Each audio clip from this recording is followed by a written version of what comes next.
Okay, guys, and welcome to this. We'll call it a preface to the remote viewing episode. So this is a special, and we've got our guest here, Dr. Martin Abbas, with us. He's a friend of ours. Obviously, Paul and I will be taking part in this remote viewing experiment. And so the live to this video will be hopefully providing Paul and I are fit and well. We'll be going out on the 7th of January. So today's session, Martin's going to put us up to date all about this experiment. We're hoping you guys will take part in this. So without further ado, Martin, tell us all about this. How are we going to do it? Well, so a little bit of a beginning. What is remote viewing? Remote viewing is essentially a psychic phenomenon that everyone theoretically can do and learn and get better at as they do it, where we utilize the thought that consciousness is unbounded in both time and space, in order to look at and sense, as it were, either an image or a place or a person, and what it is they're doing or what it looks like. Essentially, that's what it is. So, I mean, I'm excited. Are you looking forward to this, Paul? Because I've never done anything like this before. So, what were your thoughts, Paul? I'm absolutely on board with it, as you know, Chris. So, when we were thinking of alternative things to try and mix this revamp of Last Transmission up, and when I said to you, let's get Martin on board with this remote viewing, and maybe, because I'm not saying maybe if it's a success, I think it will be, this could be a regular thing for us to do, providing Martin's okay with it. Well, yeah, I mean, I found it really interesting and fun. So as you go through and down the rabbit hole with this, I mean, it all stems back in the early 70s with Russell Targ and SRI, which is Stanford Research Institute. And obviously some three-letter agencies were involved. And they were using essentially spies to spy on people and places. Obviously, Russia was, I think, the target at the time. And you can see this on Third Eye Spies. I'll give them a shout out because it's an excellent sort of documentary film, much like Paul's Werewolves film. And yeah, essentially, they can show at a greater level of outcome than just mere chance, that they can view images of something remotely. That's called scanning. So that's where you give people a set of coordinates, and they can basically, with their mind, reach out and see what's there, essentially. But for the purposes of this, we're going to try and follow something that I was doing for a couple of years, which is an online kind of game called Remote Viewing Tournament, and you can download this. I think it's on iPod and obviously normal sort of providers as well. And essentially, they give you two images, and with a confidence scale, you decide after you remote view it what that image is. We're going to do it slightly more simply by essentially, I've got an envelope already prepared. It's got some numbers on it, and I'll explain what those numbers mean shortly. And inside is a image, a picture. Okay, and what we're going to do after we've meditated or got our minds into the right mindset, as it were, try and focus on whatever this image might be using the four numbers. Two lots of four numbers that are written on there. They're random numbers. They're randomly generated. Actually, my son just shouted them out as I asked them what numbers he was going to put them. But essentially, according to the research, and it's all done by SRI for the American government, it looks like using two sets of four numbers allows your mind to hone in on whatever you set those numbers to be. So I've set these numbers equating to what is in this envelope, and that envelope is holding an image, a picture, essentially. So to butt in, and I don't know what's in the envelope. I'm not sure if Chris does. No, I don't want to, because I want to take part in this as well. But just one question: do we perceive smell and touch even with our minds as well?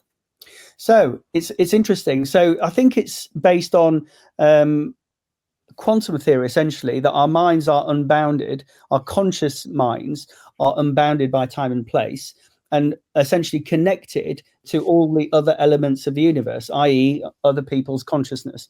Much like we are a wave in an ocean of consciousness. We are individual, but we're also connected in that way. Very similar to how electrons have connections with each other. So you move one, if you connect two electrons together, you move one right, the other one will turn right, even if they're not together in the same room. So you could separate them. So yeah, it's just a function of quantum theory.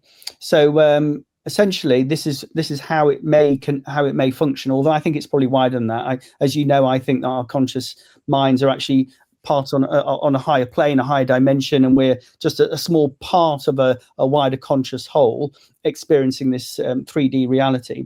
And I think that connection of the wider whole to our high dimensional selves is allowing us to then be able to do these kinds of feats, which are essentially, paranormal, parascience. Looking at this though with a scientific head, the research shows that it works, which is interesting. Okay. So Martin, interestingly, what like Paul mentioned there that I was surprised about, but it kind of makes sense now you've said that, is about this is not when people sketch what it is they might visualize, or they're going to write a description of what it is they might visualize. But you said to us that you might, let's say for example it was a strawberry, you would smell the strawberry, or you would, so it's all your five senses, I guess, to just that sort of facilitate the manifestation or the visualization, should I say? Yeah, absolutely. So when you sort of get yourself into the mind set that you need to be in, which is a very calm, peaceful mind, and that knowing that you're more than just your body. I mean, for example, you lose a leg, you don't stop being you're still you. So that implies that consciousness is actually not your body, it's more than that, isn't it? Otherwise you'd lose part of yourself when a small part of you disappeared. That consciousness connects to whatever you're trying to remote view. Now, your mind, when you first start doing this, according to SRI, just gives you shapes. It doesn't necessarily give you an image, although those people who are almost expert on their first reading, and that is known, it can happen. You don't have to practice and be an expert. You can be pretty good straight away out the bat, out the shop.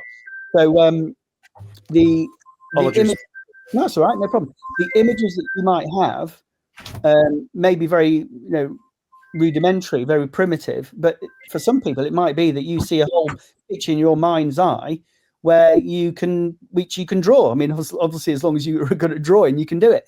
When I used to do it, I used to have my eyes closed. I didn't like have my eyes open, although you can do it, have your eyes open or closed, and I would sense or in my mind's eye a sort of an orange ball or globe appearing in my sort of central vision here. Some people would say your third eye. And my ear would start doing this weird sort of moving or jumping. I'd hear it almost click, but anyway, it was something that I would recognize that was showing me that I was entering this kind of state which I could start remote viewing. And I usually had better outcomes, more positive outcomes, more accurate readings when I was doing it. But you can draw the image, you could write down the image in words. I used to actually just describe what I was seeing because I'm not a great drawer. You can sense color, shape. Is it solid? Is it liquid? Is it gaseous? So if I used my mind to push against the image, if I felt like I was just moving through something, it was, for me, I sensed that was air. Remember, we're not using our eyes to see, we're using our mind to see, which is a completely different concept. And if we're writing this, obviously, if for argument's sake, the image was a cactus, we would be writing it. I'm sensing spikiness. I'm sensing sharp, maybe. Well, exactly. I mean, funnily enough, during that remote viewing tournament, which I was number one in the world at some point, for a while, and there's thousands of people doing it, and it's negatively marked. So there's, it's quite interesting. There was a cactus on there once versus a building. There's a couple of cactuses actually. So I sensed green, I sensed growth, I sensed life versus what the other image would have been, which was a building, solid structure, oblongs. You might sense like an oblong, a brick. That might for you be, that's what your brain perceives as a building, a brick, something solid. Yep. I mean, remember, we're all essentially just sensing an image, but the image could also be moving. It could be that you sense movement, energy. if there's lots of energy, or a power line, for example, when there was a fire, I'd see a power line, and is that electricity or is it some kind of energy? That's kind of thing. What you have to interpret it. It's not like your normal senses, and you're learning to use this new sense, this new sixth sense. I sound stupid saying it, but it is an extra sense, and we're trying to tap into that extra sensory sort of precognition, or that voice in your head that says to you, oh, don't go down that alley, there's something dodgy, or oh, let's pick the green one rather than the red one because it's going to taste better, or whatever it might be. Let's see the way around that red one versus the green one, it's going to taste better. I mean, but the thing is, your brain may try and give you the image, and that is called negative feedback. Essentially, your mind we're trying to daydream. We're trying to use our mind to float and sense what we're trying to detect and target. And me as the convener, or the provider of the image, and you as the operator are disconnected, but only connected by these numbers, which I've assigned to this image or picture. But as I say, you can do it with scanning. You can do it with coordinates of a place, and in the film about this with Russell Targ, and he explains how he did it at SRI. They'd have Ingo Swan, he was excellent. There was Pat Price. There was Joe McGonigal. These guys were incredible psychics, essentially. I mean, some of the best ones in the world, and they were able to remote view and see things in drawers of files, read the file in a cabinet which was nowhere near them. And they did it and demonstrated it time and time again. It was incredible. And of course, the government will say that they've stopped doing it, and it didn't work. But then you see that these people got medals. Medals for what? People don't get medals for doing nothing and sitting in a room, not being positive. And of course, if this thing worked, no government's going to say it's still going on, are they? They're not going to, they're going to keep it really quiet. And it failed. It wasn't very good. And either way, for me, it worked. I could sense and see things which I shouldn't have been able to do.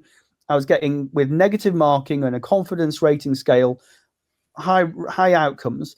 But of course, I got really bad outcomes if I wasn't focusing, like I was being interrupted, like just now, by a text message, or if my son came running in, I would get red, wrong all the time that happened. But when I sat down and focused, and the family knew I was going to do my meditation because it's good for me anyway, and a bit of remote viewing as well, do you know what? I actually got some really good outcomes, and it would be correct. I mean, there's a really good example of what they did. They cornered the silver market. So what they did is because remote viewing is not bounded by time and place, they would remote view what the silver prices were going to do over the next few days, and they got it right 9 times. There's nothing there's nothing in the world where you get something right 9 times out of 9 times, and they made about 250 grand or something, I think it was. So they put their money where their mouth is, and they took kids on a school trip with the money. So it's quite interesting. And they did that a few times apparently. So apparently, though, when you remote view the future. So just thinking, I was just saying, so we can look into potentially, I don't mean myself, but people could look into the future. Well, theoretically, you can. Theoretically, as far as I can see, it's harder than doing something that's in the past or present. I don't understand why, because theoretically, if our consciousness is unbounded and eternal, and we're here on essentially a time like this, but our consciousness actually doesn't normally work in that way, and we're unbounded, it shouldn't be worse off. It should be the same, past, present, or future. But I don't know, maybe there's something about karma that doesn't let you do that. Otherwise, everyone would be doing the lottery numbers, wouldn't they? Interesting how they did it. And of course, you have to be really good at it. These guys were some of the best in the world, and I don't even come anywhere close to that. So, Martin, for this demonstration, what we're going to do, as you shortly, you're going to, for those that need it or want it, you're going to do sort of a short meditation. Yeah. And on the screen, we're going to show, we're going to show the 2 sets of numbers. Yep. does it matter if they're on a black screen, so that they're fine just to be the two sets of numbers on a black screen? Are people okay to write the numbers down and visualize them that way? Does it work the same? Yeah, absolutely. So normally when I do this meditation, I would obviously be listening to someone else doing the, convening the meditation. So Stephen Greer is very good at doing this kind of thing. He also uses it for his coherent thought sequencing to contact when he's doing his CE5 stuff. But yeah, or there's the Gateway project, which is where the CIA were using different tones in the ear to try and stimulate sort of this hemisync of your brain, which then was utilized, where you then utilized tones for where essentially you're centering your mind. But in this, what we're going to do is I'm going to kind of get you to calm yourself down. I'm going to get you to do a sort of a body map, which is for those people who know sort of meditation, know what that is, essentially feeling and relaxing all of your body. And then we're going to try and get you to picture you drawing in energy and drawing out old energy, or breathing out old energy, filling yourself up with this energy, much like a wave which pulses, the frequency of your body pulsing, your consciousness pulsing to release these energy waves. We're going to then explain to you how you can sense the atoms, the electrons, the protons in the thick wall next to you, and the air around you, and realize that you're one unbounded consciousness with everything else in this universe. Then we're going to try and utilizing that calm space, that inner space, this remote viewing technique where we'll say the numbers. I won't say the numbers to you guys, because if people want to use this as a repeatable sort of meditation, if we keep it sort of without the numbers. But if I tell you the numbers during this, if they want to use the numbers during this meditation, they can. The numbers are going to be 1083 9415. If you guys want to write that down, you can do 1083 and then 9415. I won't say the numbers, but I'll say picture those numbers in your head, draw them in your head if you want to, allow your mind to be drawn to those numbers like a target, because that's what we're doing. We're using them as a target to then get you to the image, and you can picture yourself in the image. You can picture yourself looking at the image from above. You can draw the image. You can sense parts of the image. What does the image have? Straight lines, curved lines? As I say, does it feel solid? Is it liquid? Is it air? Can you taste anything? Can you smell anything? As I say, normally try and get yourself into a place which is, it's not dark, it's not too light, it's not too dark, you're not hungry, you're not thirsty, but you've not overeaten, and certainly no alcohol or drugs, because that can sometimes worsen the outcome. Where you're not going to be interrupted, because obviously that's going to put your mind off, and you're not going to be in a place to do it in your mind anyway. Okay. So, Martin, would I be right in saying that the best way? I mean, the other thing that you did say to Paul and I think that's why Paul and I are taking part, because is that we're doing this to do something a little bit different, and don't forget that this is about fun. So don't be embarrassed about being wrong, because you can bet your bottom dollar Mr. Sensitive here is going to be wrong. So on the 7th, I think it would be cool to show anyone that takes part. We're going to put the sketches or the descriptions of the person. I mean, if you want to remain anonymous, you can do. Just put a name on that you're going to recognize. Alternatively, give us all the details. Send it to the email that you can see. That's christurnervfx@gmail.com. You can see that below. And then I don't know. What do you think? Shall we have a look at them beforehand, Paul and Martin? What do you guys think?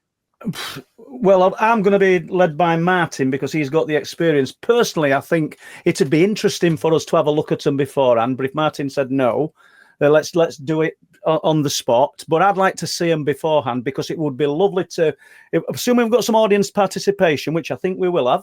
Yeah. The first one that we kicked off, we didn't expect lots of people in, but we got a good number of people in. So we're going to get people watching and participating. It'll be interesting to gauge what they were feeling, what they were sensing.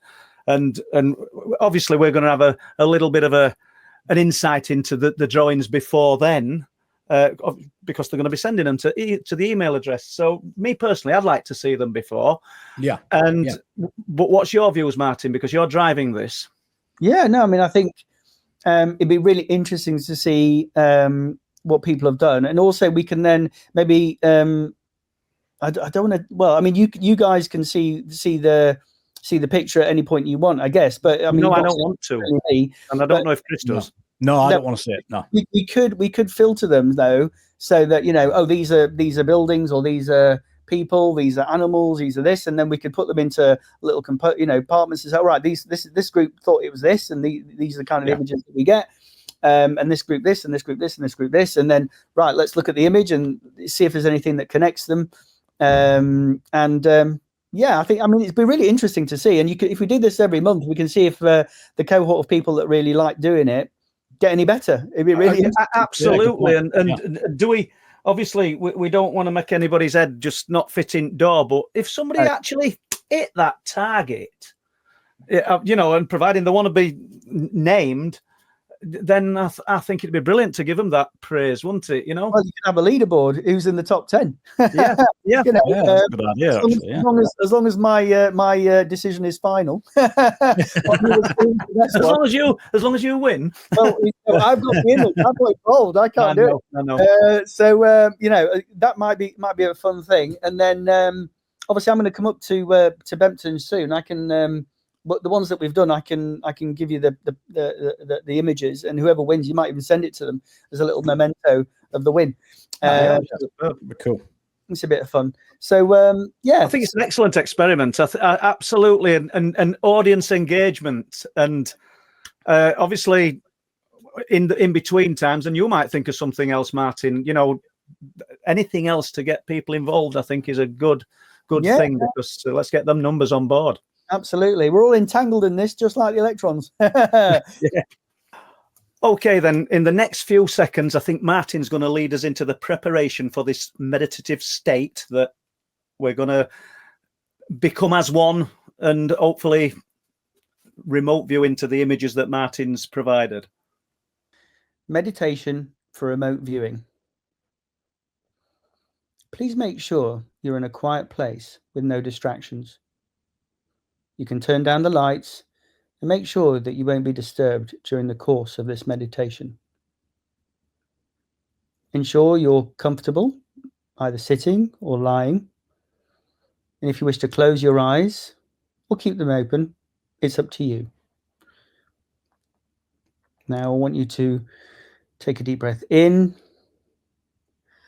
and out, allowing your body to enjoy the moment of relaxation. A moment to yourself. In, out. Keep breathing in and out. And as you're breathing, think of all the worries and stresses you have, and imagine a heavy box with a very heavy lid that you can put all of those stresses and anxiety and worries within. Draw them all together in one place in this heavy box. I'll leave you now to do that for a moment.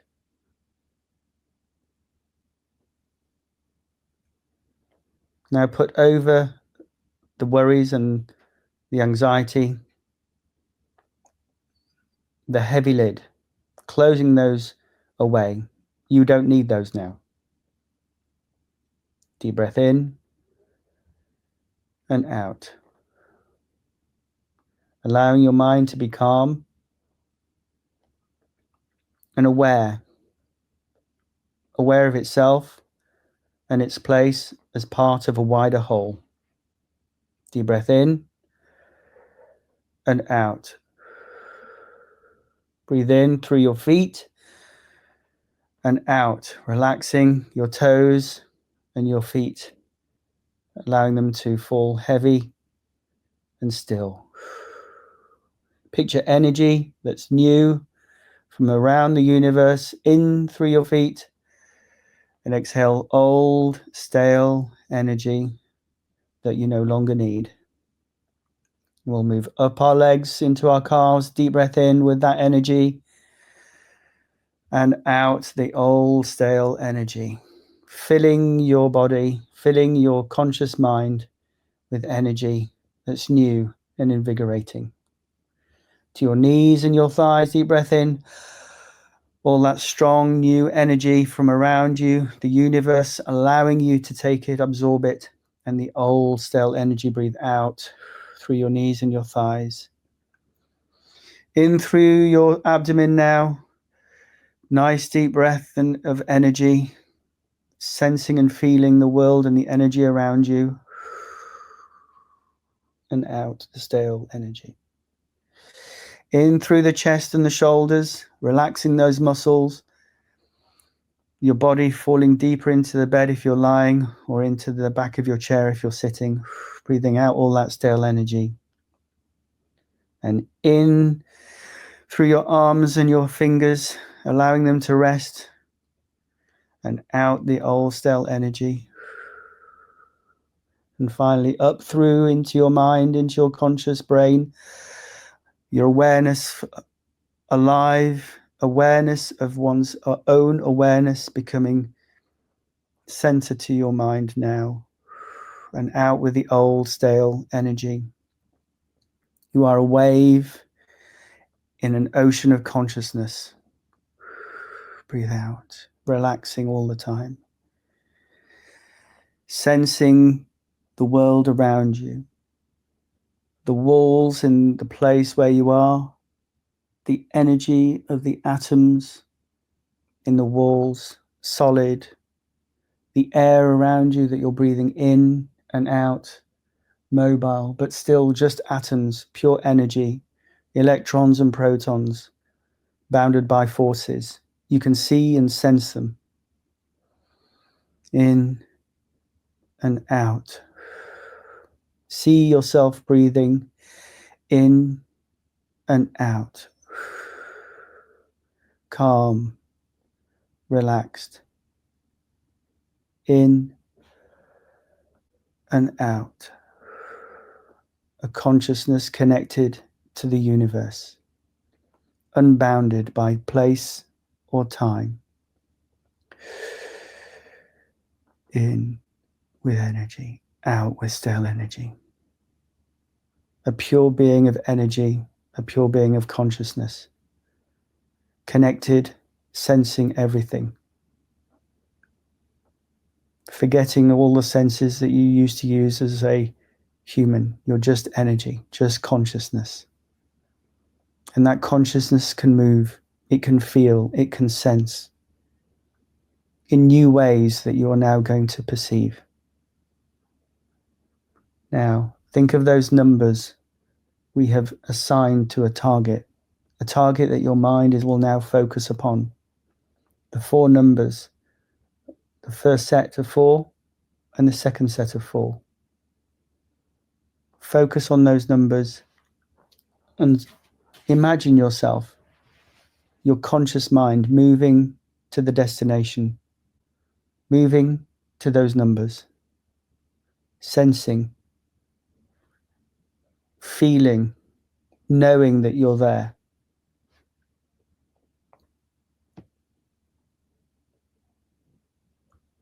I want you to picture in your mind's eye, either drawing or with words, what do you see? Imagine if you're in the place or the image that you're targeting. What's around you?